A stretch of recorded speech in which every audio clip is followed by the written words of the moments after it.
casket has been carried to the top of the steps of the Capitol building, is now approaching, walking across the little veranda of the Capitol, approaching the entrance, going in through the large brass doors. We're now going to switch you to our broadcast location inside the Rotunda of the Capitol. We take you now to the Capitol Rotunda and Art Schreiber. Here in the Rotunda, where hundreds of people stand silently, solemnly, as the clergymen just a few minutes ago arrived, were the first to enter the Rotunda of the official cortege.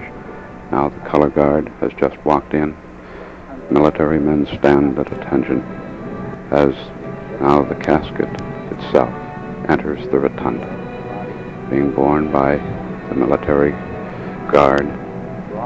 They carry it slowly. Behind is the presidential flag. They're in the center of the Rotunda, walking now to the catafalque, which is cloaked in drape, black drape. The bearers of the casket are now moving away from the casket towards the east quadrant. The casket on the catafalque remains alone. Only the color guard stands to the west with the head of the bier. It is draped with the red, white, and blue of the American flag. Mrs. Kennedy has pulled back the veil from her forehead. She is dressed in black, the veil sweeping down the back of her head and to the sides. She just moved it away from her forehead.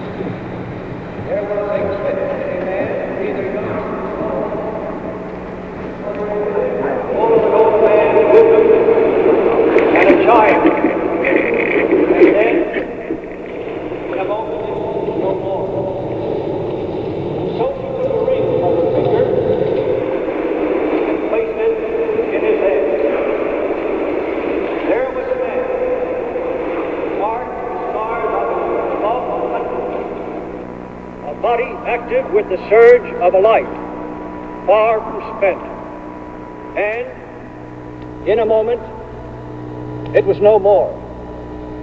And so she took a ring from her finger and placed it in his hands. There was a father with a little boy and a little girl, and the joy of each in the other, and in a moment it was no more.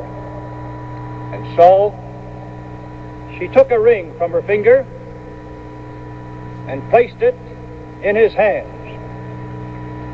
There was a husband who asked much and gave much, and out of the giving and the asking wove with a woman what could not be broken in life, and in a moment it was no more. So she took a ring from her finger and placed it in his hands and kissed him and closed the lid of the coffin. A piece of each of us died at that moment.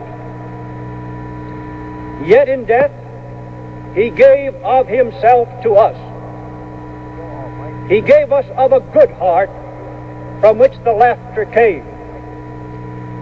He gave us of a profound wit from which a great leadership emerged.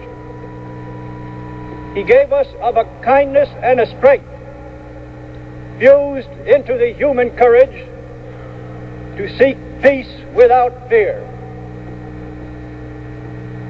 He gave us of his love that we, too, in turn, might give. He gave that we might give of ourselves, that we might give to one another, until there would be no room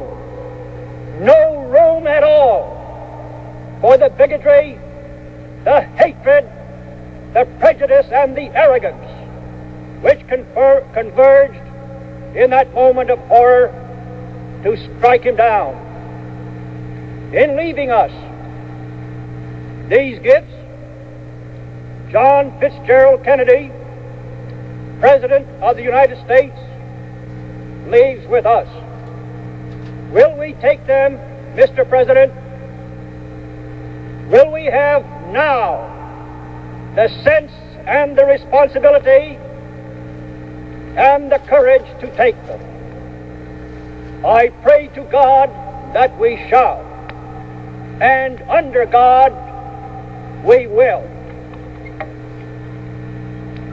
That was Senator Majority Leader Mike Mansfield, who has addressed now Chief Justice Earl Warren. Members of the Kennedy family,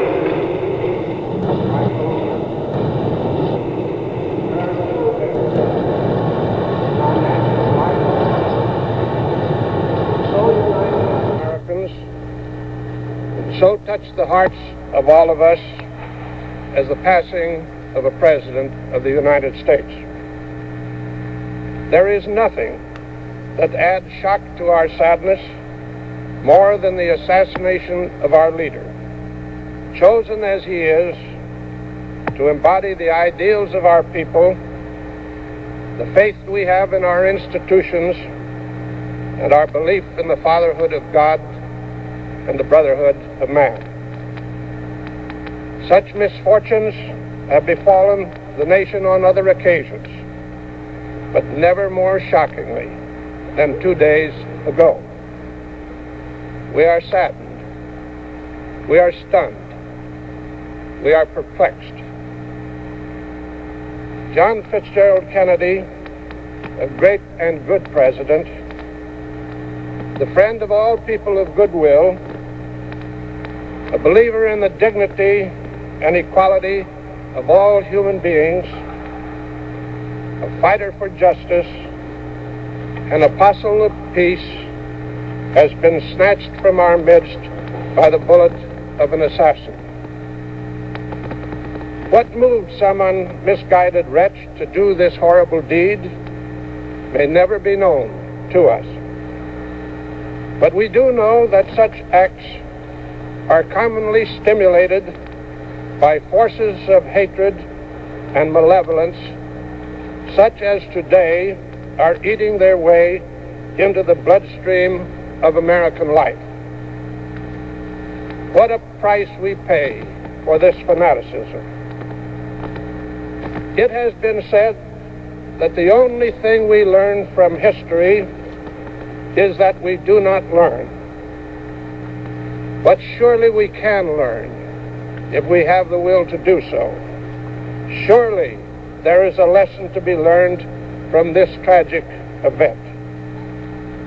If we really love this country, if we truly love justice and mercy, if we fervently want to make this nation better for those who are to follow us, we can at least abjure the hatred that consumes people, the false accusations that divide us, and the bitterness that begets violence. Is it too much to hope that the martyrdom of our beloved president might even soften the hearts of those who would themselves recoil from assassination, but who do not shrink from spreading the venom which kindles thoughts of it in others? Our nation is bereaved. The whole world is poorer because of his loss. But we can all be better Americans because John Fitzgerald Kennedy has passed our way. Because he has been our chosen leader, at a time in history when his character, his vision, and his quiet courage have enabled him to chart a course for us, a safe course for us, through the shoals of treacherous seas that encompass the world. And now that he is relieved of the almost superhuman burden we imposed on him, may he rest in peace. That was Chief Justice Earl Warren. The first speaker was Senate Majority Leader Mike Mansfield, and now House Speaker John McCormick. Mrs. Jacqueline Kennedy and the other bereaved members of our beloved President, former President Truman, Reverend clergy, and my fellow Americans. As we gather here today, bowed in grief, the heartfelt sympathy of the members of the Congress and of our people are extended to Mrs. Jacqueline Kennedy and to Ambassador and Mrs. Joseph P. Kennedy and their loved ones. Their deep grief is also shared by countless of millions of persons throughout the world, considered a personal tragedy, as if one had lost a loved member of his own immediate family. Any citizen of our beloved country who looks back over its history cannot fail to see that we have been blessed with God's favor beyond most other peoples. At each great crisis in our history, we have found a leader able to grasp the helm of state and guide the country through the troubles which beset it. In our earliest days, when our strength and wealth were so limited and our problems so great, Washington and Jefferson appeared to lead our people. 2 generations later, when our country was torn in two by a fratricidal war, Abraham Lincoln appeared from the mass of the people as a leader able to reunite the nation. In more recent times, in the critical days of the Depression and the Great War forced upon us by fascist aggression, Franklin Delano Roosevelt and later Harry S. Truman appeared on the scene to reorganize the country and lead its revived citizens to victory. Finally, only recently, when the Cold War was building up to the supreme crisis of a threatened nuclear war capable of destroying everything and everybody that our predecessors had so carefully built and which a free, liberty-loving world wanted, once again, a strong and courageous man appeared ready to lead us. No country need despair so long as God in his infinite goodness continues to provide the nation with leaders able to guide it through the successive crises which seem to be the inevitable fate of any great nation.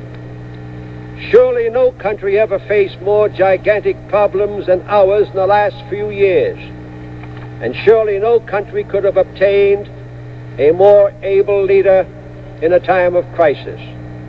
President John Fitzgerald Kennedy possessed all the qualities of greatness.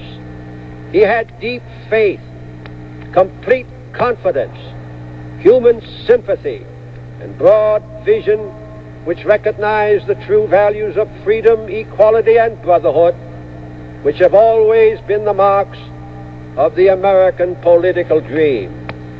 He had the bravery and the sense of personal duty, which made him willing to face up to the great task of being president in these trying times. He had the warmth and the sense of humor, which made the burden of the task bearable for himself and for his associates, and which made all kinds of diverse peoples and races eager to be associated with him in his task. He had the tenacity and determination to carry each stage of his great work through to its successful conclusion. Now that our great leader has been taken from us in a cruel death, we are bound to feel shattered and helpless in the face of our loss. This is but natural, but as the first bitter pangs of our incredulous grief begins to pass, we must thank God that we were privileged, however briefly, to have had this great man for our president, for he has now taken his place among the great figures of world history. While this is an occasion of deep sorrow, it should be also one of dedication. We must have the determination to unite and carry on the spirit of John Fitzgerald Kennedy for a strengthened America and for a future world of peace.